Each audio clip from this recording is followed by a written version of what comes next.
Hello everyone, my name is Katie Bunny and welcome back to Minecraft 101. Today, we're going to be handling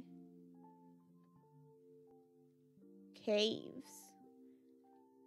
And let's figure out what you're going to need to bring into a cave. So this is the basic set of things that you're going to want. Some kind of weapon. I prefer axes because they do more damage than a sword. A stone pick. And a wooden pick. If you're farther along, you're going to want to use the best pick that you have. A bucket of water for safety. Some food. And torches. Hi there, this is future Katie Bunny speaking. I forgot to add sticks and a crafting bench to that list. So don't forget sticks or a crafting bench. This is important. Maybe just grab wood instead. Just bring blocks of wood. Planks. Just bring planks of wood. They're useful, I promise. Now here we have a desert cave, so there's always going to be some sand at the entrance. You could knock it down, but then you're going to get stuck in there. So as a rule of thumb, when you're going into a cave, even if you're using Optifine, I always like to light it up as best as possible. This is for two reasons. First of all, it keeps you safe from monsters for as long as possible, but it also means if you ever want to create a mob spawner in the area, you're going to have less places for the mobs to spawn. But that's something we'll talk about later when we talk about mob spawners. So this here is coal, and you're going to use those to make torches. So if you didn't have a torch already, you'd be lucky you could jump on in and there's coal right here. This is also good fuel for furnaces. Now you'll notice there's some stuff popping out. That yellow stuff right there, that is called experience. And you don't get it from every single block of coal, but every few blocks you'll get some. Now when I mine this iron, you'll notice I don't get that experience. And that's because you get that experience after you smelt it into an iron ingot. Something important to note.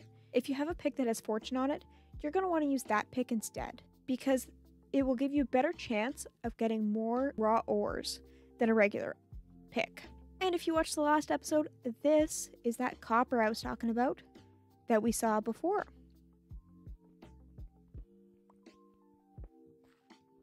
So just grab some of this here.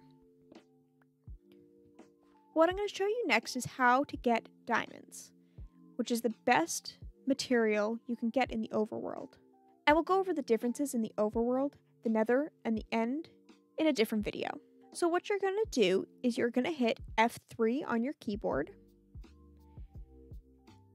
And where it says XYZ, just above the middle of the screen, the X is one linear direction, so either back or forth. The Y is your height. And the Z is your back and forth. Another way to look at it is that negative Z is north, positive X is east, positive Z is south, and negative X is west. What we're going to be looking at is that Y coordinate, the one that's moving as I jump up and down. Now this might seem daunting, but we have to get that to 5. And to do that, you simply have to dig down. So we'll go to the lowest point we've already dug. Place the torch at the beginning, just so you don't have to use it later. And do that digging down that I showed you in the first video. And you'll see that number goes down. But we'll be back when I get a little further down. So now we've reached Y level 6. Now, there's some debate as to whether 5 or 6 is the best way to dig right now in 1.17. But for now, we'll dig at 6. Because what's on 6 is also on 5, in terms of ores. Now, you may see this darker stuff beside me and wonder what it is. That's deep slate. It's just another type of stone, but right now it's actually highly sought after for building. It's something new to use. So from here, you're just going to dig straight. Now, there are many different ways to mine, but this here is called strip mining, where you mine in long strips. Once you have a bit of a tunnel going this way, what you're going to do is you're going to go back, and this is where the strip mining comes in. You're going to start branching out. Some people also call these branch mines because of the act of branching out. Again, you're going to need to place torches on the walls.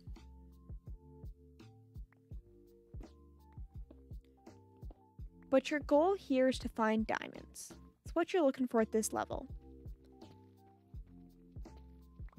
The deep slate's going to be harder to dig through.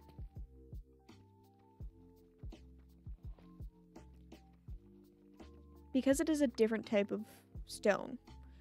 And you'll find that with every single different type. So this here is andesite. Or bird poop, depending on who you ask. Now at this point, you'll see my pickaxe here is almost broken. I could keep mining with it, and I will, but we do need to replace it. Hey, this is the point where I made that add-in about sticks in a crafting bench because I forgot them earlier when I made the first little bit, and I didn't want to re-record everything. So, my pickaxe is almost broken.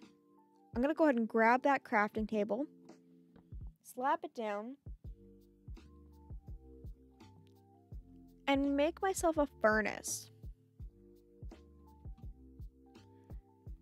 Why am I doing that? Because I want to replace that pick, and I want to replace it with something better. I'm actually going to grab this iron as well while we're here, while we wait for 3 pieces of the other stuff.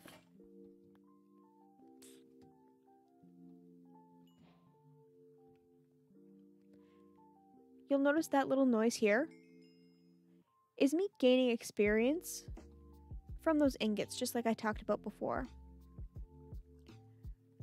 So you're going to make another pickaxe, and we'll let this keep cooking while we go this way. I'm actually going to be back when I find something interesting. So, I found something. Not too far down the tunnel. Oh, you can see it a little bit right there. Now, this is called redstone. When you break it, it drops experience just like the coal does. But it also lights up when you hit it. So if this was pitch black, there would be light for a bit. This here is called bedrock. You cannot break it. Well, there are ways to break it, but it involves TNT and pistons and, hey, redstone. Lots and lots of redstone. Redstone. Now, redstone is a material that you will need from time to time. It allows you to automate things and create machines, but that'll be a different video. Again, we'll be back if I find something interesting. Now, I've come across another thing that looks different. So this is going to be called deep slate ore. And in this case, this is deep slate coal. But once you mine it, it just ends up being coal. Something cool that you can do, and also why I mine just a 2-block area, is now I've got to travel all the way down there. What I can do is I can push forward and the space button. Control and space doesn't hurt either. And this is called bunny hopping. Sometimes if you've been mining for a bit down one tunnel and you're getting frustrated not finding what you're wanting, it can be useful to just start a new tunnel. That's why branch mining is one of the best ways to go. Now you could bring a shovel down to help with the gravel problem, but honestly, whatever's in your hand is going to work just as fast. Unless, of course, you're using a diamond shovel, at which point, I mean, some people would say that's a waste of a diamond. If you've noticed the bottom right corner of my screen, I do have little words there, so that's something you can turn on in the menu. I use it to find lava. So if I'm hearing the lava, let's say I wanted the lava, I could actually dig the way that it says the lava's going.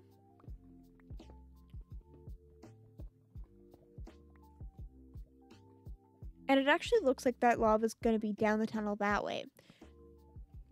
Actually, it looks like it's all around. It could actually be above us. So it's not a perfect system, but it can give you an idea of where to look.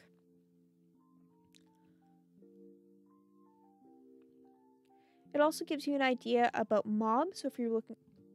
Found the lava!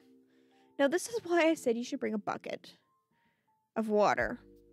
Now the water will cool the lava, turning it into cobble. If it was a source block, it would turn them to obsidian. So now we know we can't go any further. I mark the end of the tunnel with a torch, so I don't see the cobble and think maybe I should go through it. Gamma to bunny hop. So a lot of people will tell you to go 3 over, so mining on this chunk, on this block here. But me personally, I like to mine every second one. This way, whatever you missed in this tunnel, you'll catch in this tunnel. Because the average ore is generated 2 blocks across, you won't really miss it if you do this way. Some would argue that this part of the tunnel here is just loss. So if you don't catch it over here, and you don't catch it over there, it's not worth going here. But I like to even the odds a bit.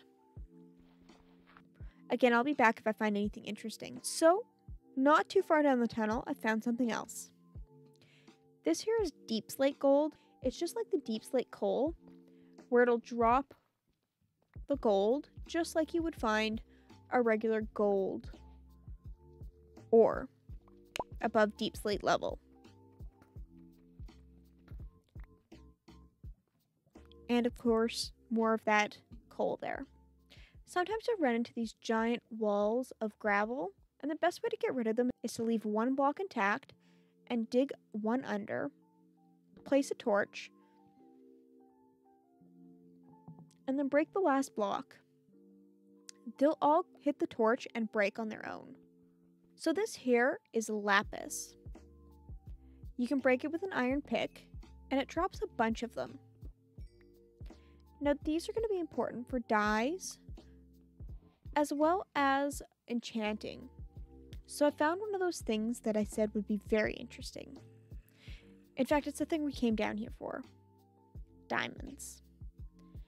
So they'll appear in various different forms of ores.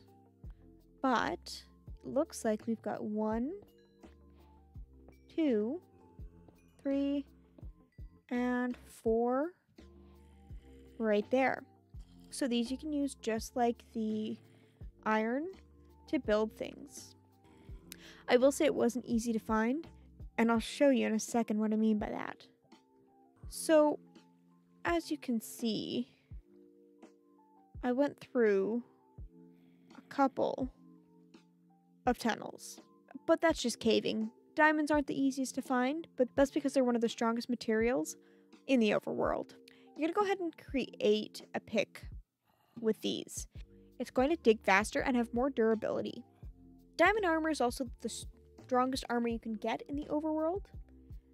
The only thing stronger than that is netherite, which you find in the nether. And that's another thing that we'll go over in another video. But for now, that's the basics of caving. If you enjoyed this, found this useful, please subscribe in order to catch all of my Minecraft content. I hope you have a wonderful day, and we'll see you in the next one. Bye now.